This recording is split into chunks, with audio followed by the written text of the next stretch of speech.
So just to give a kind of a background on what we are hoping to accomplish out of the project is the contest is focused around teams of students. We're saying 3 to 12, but we're flexible. I mean, we would not like students, but like a student doing a project by themselves, because we want it to, address the collaborative approach and teamwork perspective too. But, 2 would be okay, or more than 12 is okay, as long as, all the students involved, play a role in it.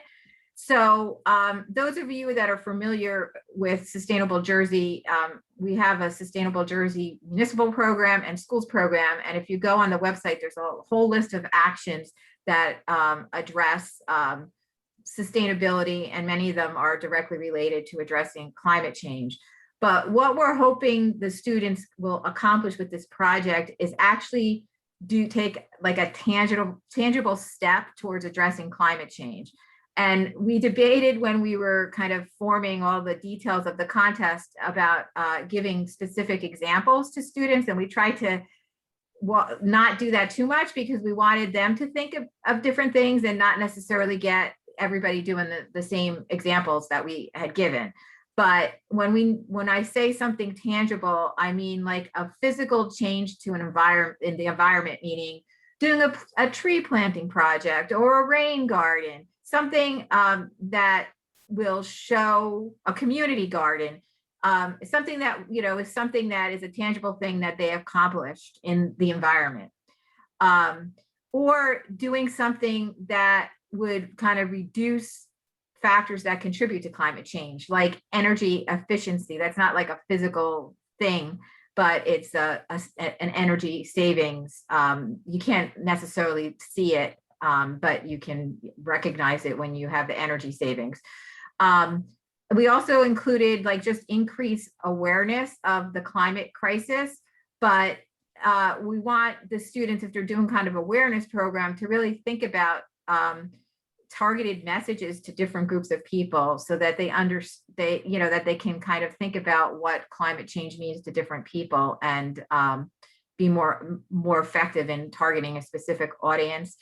The other thing is we're hoping to address the climate crisis, kind of civic engagement is essential. And so if students want to do something, relative to local or state policymaking with regard to climate change, that's something, there's a lot of different organizations that and authorities like the Pinelands Commission or the BEP or the Board of Public Utilities that run, like public comment cycles, where they have regulations or rules that they're putting out, and they look for input on it. So if a team wanted to research kind of what rulemaking these organizations are doing now, and actually prepare and submit comments to that governing body, that would be a cool thing for them to do and a good experience. The other thing would be even taking it down to the local level, if they wanted to, if there was an issue that they were concerned about, like erosion or water quality in a lake in their town, or anything like idling that. At schools, anti-idling Yes. kind of campaigns in your school. I know it's technically against the law, but a lot of people still do it, those kind of like. Yeah, if they see things that really that bother them, and they would like to see the government body do something about it, they could kind of do the research about what the issue is, why is it bad, and ideas of how it could be addressed through the municipal government or the school district, and then prepare a presentation and do it at the Board of Ed meeting or at the council meeting. People, usually policymakers, are very, open to student presentations and are very responsive to their requests. And then finally, they could even, if they don't have time to actually do a project, they could do the research for a project and develop a proposal and apply for a grant for a community or school project. So this gives them, the ability to think through, how they would do the project in order to submit. Like Sustainable Jersey actually has 2 opportunities open right now for schools and municipalities participating in the program. And so the whole experience of, you know, thinking of a project proposal, doing the research, figuring out the budget, and then in either case, they need to get a resolution supporting the grant proposal, either from the local government or the school district. So just going through that whole experience is a learning experience for them, and would help prepare them for kind of future actions if they want to take in this area. And we do have 2 opportunities that are available right now, and students could apply for them or pass the word to your colleagues in your schools. We have a technical assistance opportunity available right now, what's called EDF Fellows, and that Fellows program, basically we provide a graduate level student to come in and help help the administration assess how they can implement energy efficiency measures. And the fellow works directly with the district people, but is also supervised by our energy program manager. So if that's like on your list of things to do in your school with actually implementing energy efficiency initiatives, like upgrading lighting or upgrading, you know, boilers and things like that, this is a great opportunity to get some help in kind of doing energy tracking and management, filling out grant applications for the clean energy program, that sort of stuff. And then the other grant opportunity that's open now is $10,000 or $2,000 grants for projects for schools that are registered in Sustainable Jersey for schools. And the projects can be anything related to actions in the program, or it could be for green team support. So maybe your town your school isn't certified yet, and your project could be developing a plan to get certified and applying for a grant to help you implement the plan. Those are things different things that you can do. So does anybody have any questions on kind of what we mean by project? Or ideas for projects that you want to share or talk Things that you were thinking about but aren't sure? I was just wondering, like, if we decided like to support another type of organization. Like I was watching the Highlands Commission the other day, and they were talking about like urban gardening and like finding a way maybe to like raise money for like an organization like that kind of thing. Or is that not like hands-on enough for this? I mean, I think that would count if what you're raising money for, the ask includes education about why people should do it, like make the link to the climate change. Okay. And you bring up a good point. Like if it's not, you don't necessarily have to do a Sustainable Jersey for Schools action. If you're involved in eco schools and they have guidance, use that. If you're working with ANJEC, I don't know how much they work with schools, but if you're doing like a stewardship project with them, or there's different organizations in South Jersey that work with schools on tree planting projects. It doesn't, you can work with ever resources that you want, Rutgers Cooperative Extension, whoever. It doesn't have to be linked to Sustainable Jersey. And I want to highlight, if the project is something that's already in progress that you started, like if it's a club project that you started at the beginning of the year that you're doing throughout the year, you can use that as your project too. It doesn't have to be something brand new. Any other ideas or questions about ideas you may have for projects or your students may have? Claudine Nelson, I've been debating with myself, going back and forth with a lot of people being home and a lot moving towards growing their own herbs inside their home. So you can have herbs inside your house, you can have it outside your house, and that's still getting them into sustainable stuff, reusing stuff, even just taking the roots from one and transporting it to another. So that's where I'm leaning. But I'm just keep going back and forth. So that's, yeah, and definitely, we had a session around like, local food, that kind of like, grow your own kind of food, and looking at the impact there. And so those types of home-based projects, like I know because there's many school districts that are either just hybrid or still fully remote, or I mean, I know every school district's got its own little variety of everything going on. But home-based projects are okay too. So where, let's say, the students either all made an effort to grow some herbs or other plants that they normally would have bought at the store, and now they're going to work on growing at home, or look at the energy efficiency of each team members homes, and compare energy, say, like do some energy, I don't know, install LEDs, or start unplugging your chargers or things like that, and then kind of look at the energy savings comparisons. So those types of, like, they lean a little bit more individual, but when the students come together as the team to compare and kind of look at successes, look at challenges, that's where the more collaborative kind of team components come in. Or for example, if students lived close enough and the parents felt okay with like an outdoor get together, if there was like an installation of a rain garden or installation of whatever at like one house, and all the students kind of contributed towards helping plan and implement that would be okay too. It doesn't have to be on school grounds. Of course, we want to encourage that if possible, but we realize with schools very limited in what you can do with students on school grounds right now, that there is flexibility here.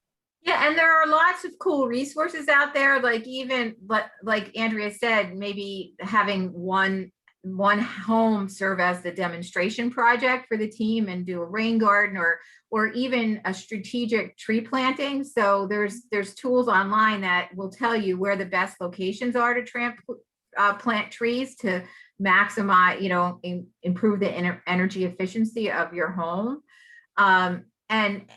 And we did have a session on the virtual energy home audit. That's a perfect thing where like each student actually has their parents or their caregiver give them, do that in their home, and then kind of compare results, as Andrea said. And even the gardening is fine. They just need to make the connection to climate and kind of why they're doing it and how it impacts climate. And I think that kind of addresses the comment that Krista brought up in the chat. So she says that I have students that want to do a biodiversity audit at their nature reserve, and should they connect how the biodiversity in the reserve may be connected to climate change? And yeah, we definitely want to, kind of look at that link of what would be the likely impacts of, from climate change that the biodiversity is already experiencing, and what likely would be increased impacts as climate change continues to negatively impact our area. But yeah, definitely drawing those links into climate change. And if there have been previous audits, like if they could compare the results of previous audits That would be to super cool. The current findings, that would be great. Cool. Any other questions?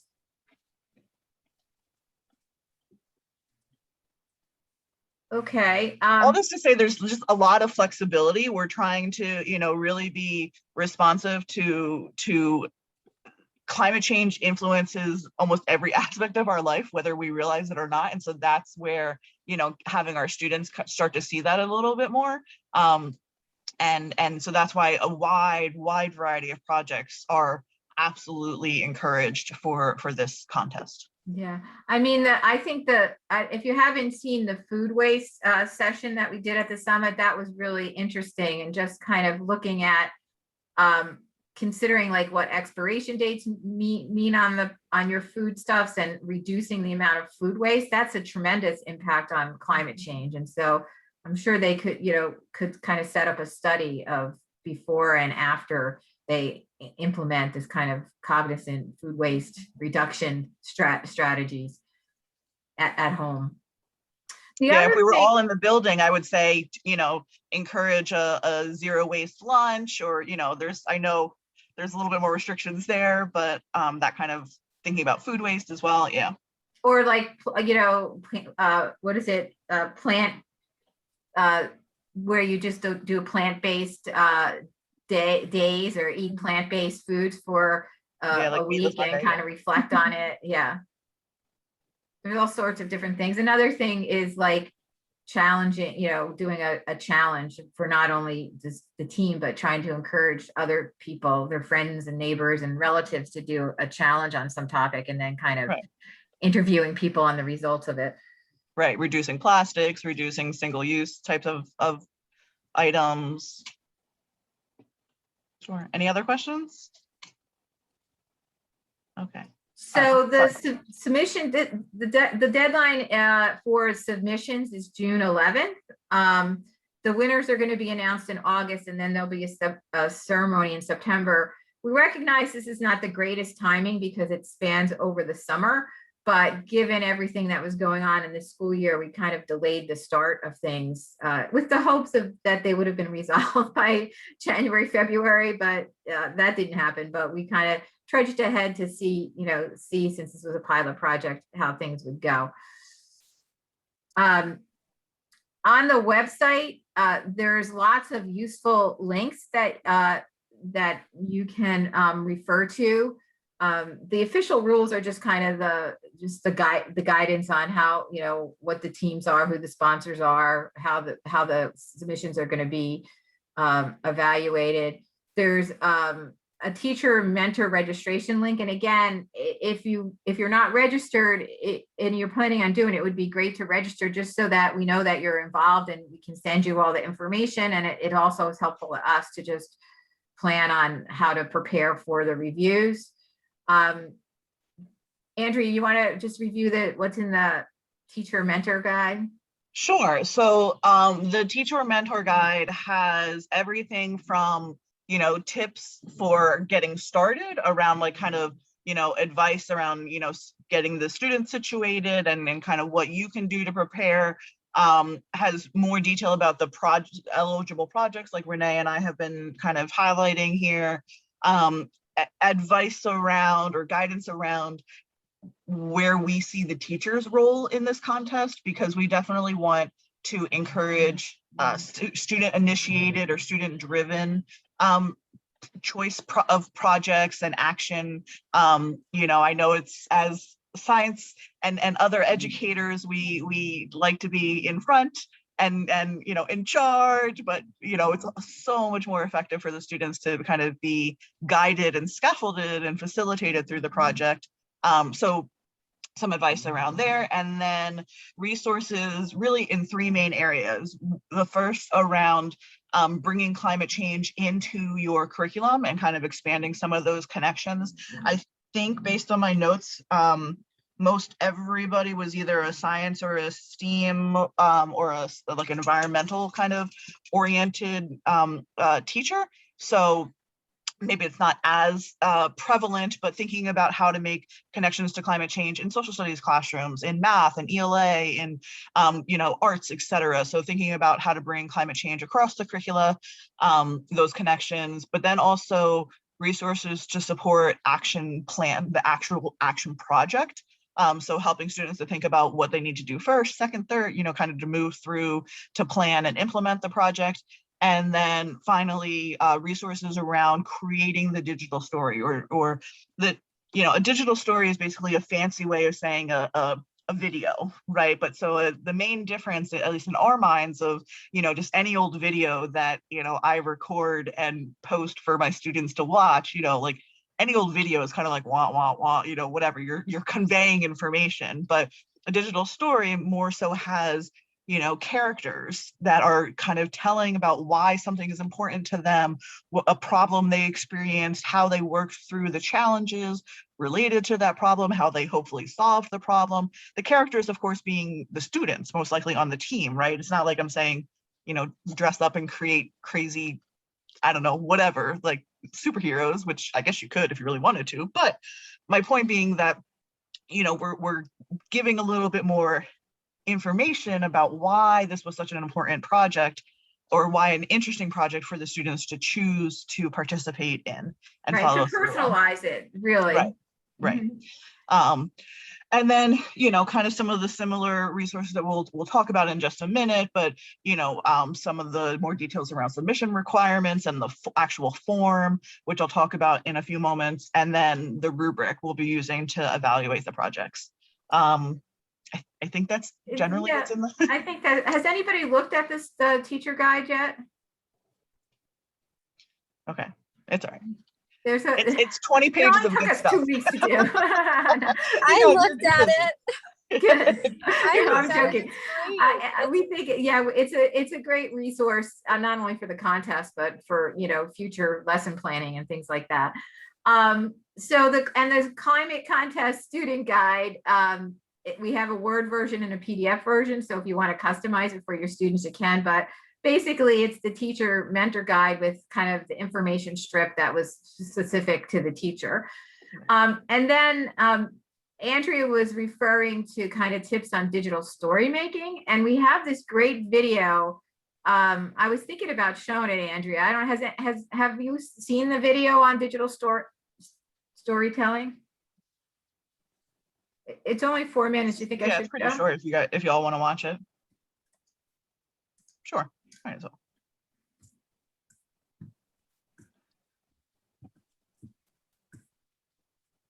So this video was put together by a local environmental documentary maker, filmmaker.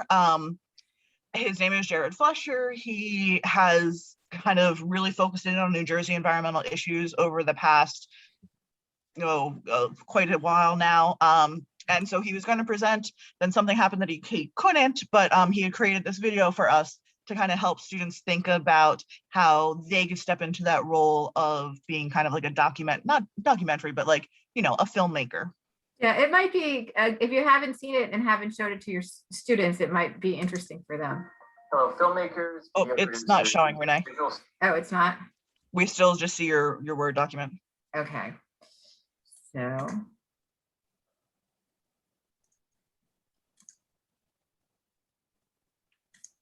How about now? Yes. Storytellers of all kinds. Here we are on planet Earth, the one that's not too hot or too cold. I understand that some of you are about to take on a challenging project, telling stories about the impact of climate change in your communities. The reason I'm here today talking to you is because I make documentary films and videos for a living. A lot of my work has been about the environment, and a lot of it has been specifically about environmental issues in southern New Jersey. So the first thing I want to do is welcome you to the club. No one gives you permission to be a filmmaker or a storyteller, and you don't need to ask for permission. All you need is a story you want to tell and the determination to tell it to the best of your ability. So the moment you pick up a camera with the intention to tell a true story, whether it be a camera like this one or even just the camera on your phone, you become a filmmaker. I hope you take this job seriously. Don't be afraid to make mistakes. We all do. But be confident in your own ability and the power of your own voice. Here's a big secret. Telling stories about climate change can be really hard, and even the adults have not figured out the perfect way to do it. That's where you come in. People who study communication around climate change have realized 2 things lately. One is that older people like your parents and grandparents are far more likely to listen to stories about climate change when they come from young people like you than if they come from politicians or even scientists. So your voice really matters. And 2 is that climate change can sometimes feel like a really abstract issue, like something that's happening way out there in the atmosphere or some other place. But when you tell stories about how climate change impacts people at the local level, in their own communities, in your own communities, a lot more people are willing to listen. So what makes a good story? Well, stop for a moment and think about your own personal favorite stories, whether it be a movie or a book. The reason you like that story, I'm willing to bet, isn't because it's full of facts and figures and information. Those things do matter, the details. But what most people love about stories is the way the stories make them feel. So when you set out to tell your stories about climate change, keep this in mind. How do you want viewers to feel when they're done watching? Something else that most good stories have are interesting characters. Characters that you come to know and care about. When I set out to make a new film, I usually do have an issue in mind, or at least a question I'm trying to answer. But really, I feel like I'm not ready to start telling my story until I figure out who are the characters who are going to help bring my story to life. You might make yourself a character, and that can be really effective. But don't forget that you can also feature other people in your community and make them characters too. Now, this might seem really basic, but it's important to remember. Stories have a beginning, a middle, and an end. So at the beginning of the story, you usually meet your characters and you find out that they have some sort of problem or obstacle they need to overcome.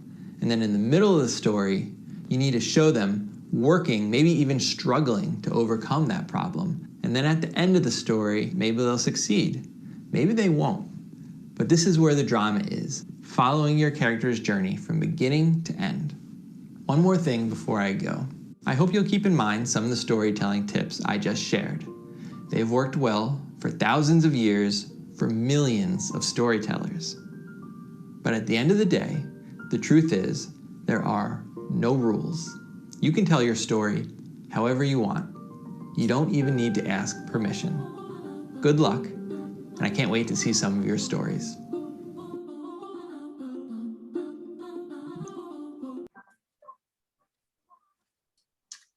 So I just think that's such a great resource and applies not only to doing these contest stories, but just in general. I know for Sustainable Jersey, for Sustainable Jersey, I mean, we have a lot of facts and figures that we can give out, but really what donors are looking for is stories about like individual successes. So I hope that you'll find that useful. So does anybody have any questions about like what we're looking for in the contest submission? And another point to make is that it doesn't actually have to be like a video, like a recorded video. It could be a PowerPoint presentation with pictures that is like made into a video. And in the guides, we list tools that you can use to do those types of things. Or an audio, or like a whiteboard video, like an animated video, whatever, the students are interested in doing. The other thing I want to keep in mind too is if you're interested in doing like energy efficiency programs, there's lots of resources on the Clean Energy Program's website. So like there's a program called Comfort Partners that provides low income homeowners and I think even apartment renters like free services to kind of do an audit of their home and try to make it more energy efficient to reduce less greenhouse gases, but also more comfortable. And there's also like programs like, if you get a new refrigerator, they'll come and pick your refrigerator up and give you $50, like for, promoting programs like that to encourage energy efficiency, more specifically in a specific initiative. So if they're looking to do kind of an education and outreach campaign, they can kind of look on that website to see the different programs that are out there. And if they have any questions, they can reach out to us and we can kind of help guide them. Okay, so do you all think that kind of doing this digital story is something that the students will get into, like that they're interested and be engaged in? Okay. Oh, that was our hope. Yeah, that was their hope. Yeah. So why don't we talk about you want to go through the submission form now, Andrea? Sure.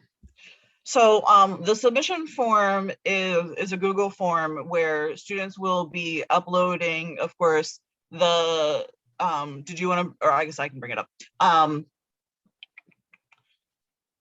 Oh, where did I put it? There it is. So this is a PDF screenshot of it, but this a Google form where, oops, hold on a second. Let me put you all over there.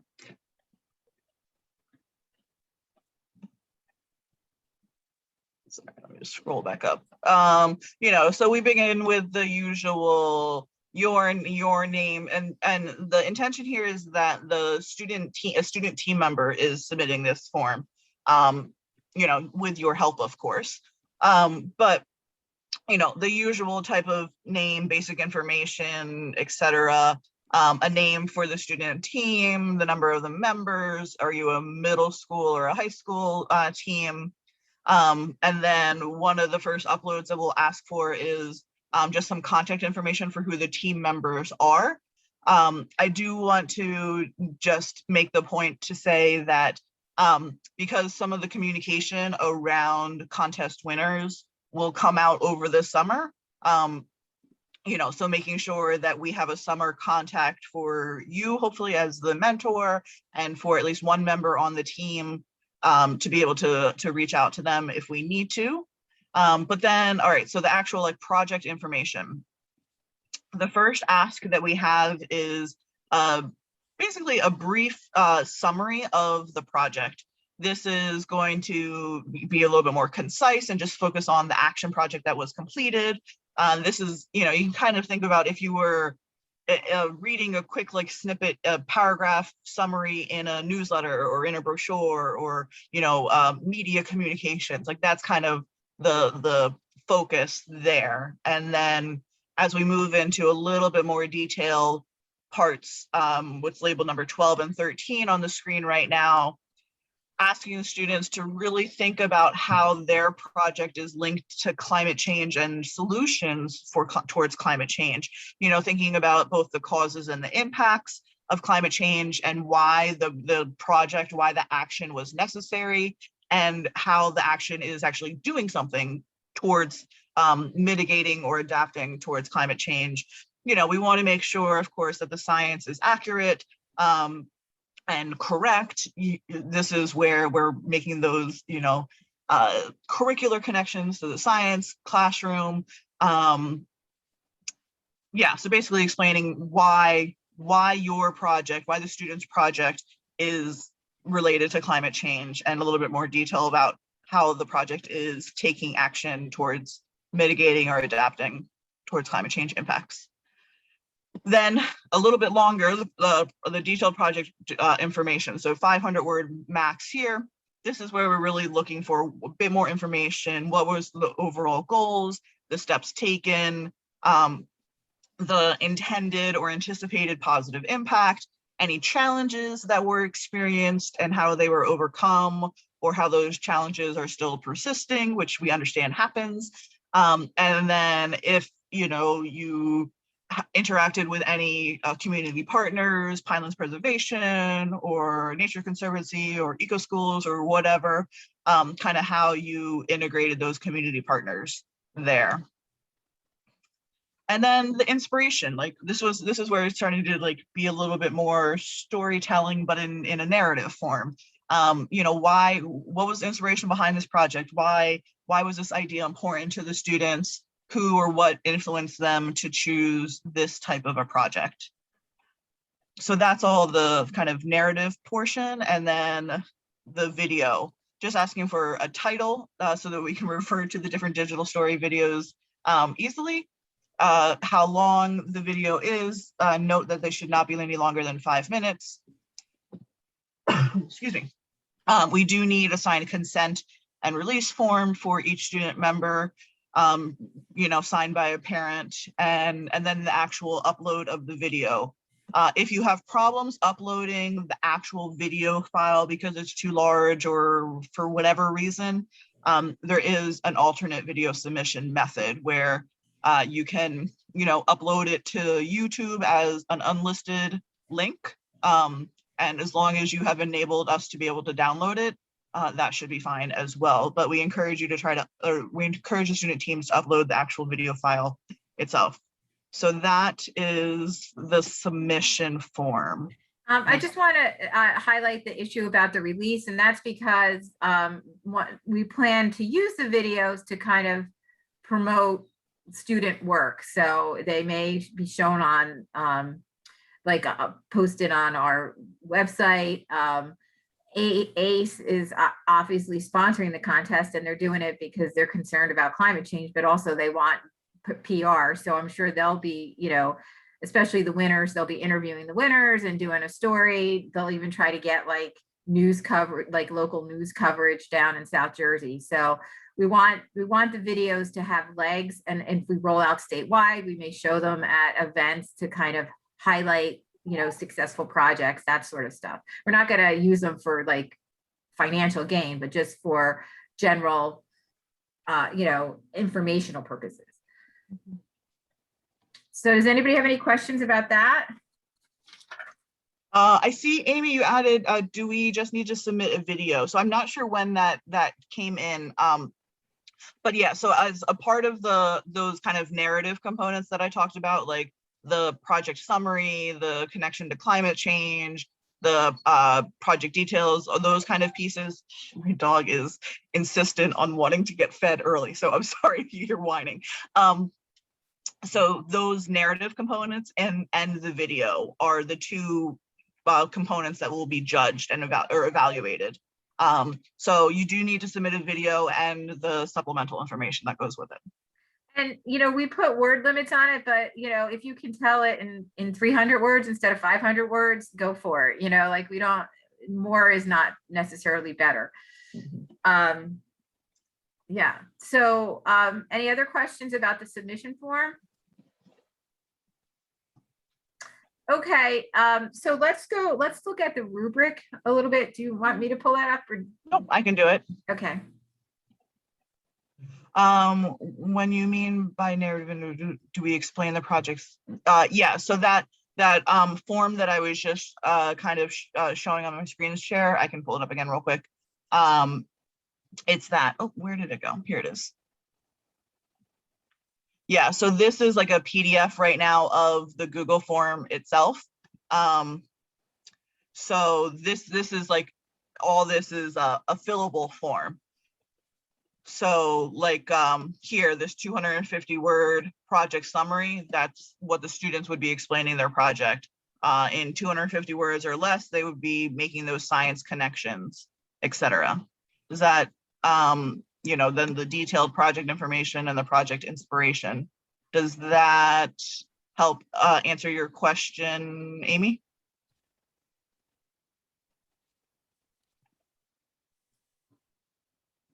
Where can the form be found? So it is found, Renee, maybe do you want to put the link to the contest page? We'll drop into the chat right now. But it's found on the teacher's guide, it's found all over the bit.ly for it's bit.ly/NJ Student Climate Challenge. But we'll drop that link into the chat as well. All right, so the rubric quickly. So the rubric has, you know, it's one of the lovely, you know, educator made rubrics here.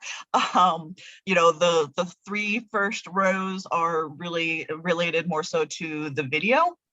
So the first row is the storytelling, the creative elements. This is where we're really hoping that the students kind of use the video to tell a story, to communicate to the audience, to the viewers in a creative way, making sure the video is interesting and engaging and clear. The second row, and all of these rows are weighted equally. The second row is making sure that the video kind of explains some of the, you know, it's not that it has to be like an explanation video, but that the video is making those links clear about why the project is related to climate change and what it is doing to mitigate that climate change impact. And then the solution. So making sure that the action project that is being described in the video focuses on solutions that are innovative, practical, and implemented easily. So these three rows are really kind of focused on the content that is being conveyed in the video. And then these final two rows are more around that narrative application that I was just talking about on the Google form. So there are, you know, points associated to making sure that the students have a quality scientific explanation. making sure that they were able to link what they wrote in the narrative components on the application form to what the information they were talking about in the video itself. And then the additional application sections that they're descriptive, well described, detailed, etc. Altogether for a total of 20 points. Each of those 5 rows, as I said, are weighted equally. And then you can kind of see, as a classic rubric, shows all the other descriptions. Oops. Any questions about that? And so that rubric can be found in the teacher's guide as well as in the student's guide. So, you know, I know there are differences of opinions among some educators, but I'm always of the mindset that I tell my learners up front how I'm going to be evaluating them. So I think that's the fairest thing to do and most equitable thing to do, that everybody knows what the end goals are and where the goalposts are, all those mixed metaphors I'm sure I'm doing, but yeah, so that students can see what is expected of them and how they'll be evaluated. Our team of evaluators, holy cow, I just saw the time. Our team of evaluators will be some educators as well as some members of the project team. So some folks from Sustainable Jersey and Sustainable Jersey for Schools, as well as some of our funders from Drumthwacket and Atlantic City Electric, as well as some other community partners. So people who are familiar with science education and environmental education as well. So to kind of know what we should expect from a middle schooler or a high schooler and those types of things, people who are familiar with kids. Right, and the contests are the entries are gonna be grouped into 2 pools, middle school and high school, and there'll be a first, second, and third place, winner in each category, and then also some honorable mentions. The prize is a grant for the school to to further their climate initiatives. And it is a good chunk of change. Yeah. For first place, it's $2,500 school grant. For second place, it's $1,000, and third place, it's $500. And those awards will be at the middle school and at the high school level. Right. And originally we were planning on having a live event at Drumthwacket Foundation in Princeton with the governor and first lady there for probably the winners and some of the honorable mentions. That's up in the air, depending on how things go with COVID. It's probably not totally out of the question. Because I think they were thinking about getting a tent actually even to do it. So it may happen, but if it's not live, it will definitely be like a virtual event. But again, the idea is to have kind of a whole PR campaign around, the winners to kind of highlight student voice and students' role in addressing climate change. So does anybody have any questions? Yeah.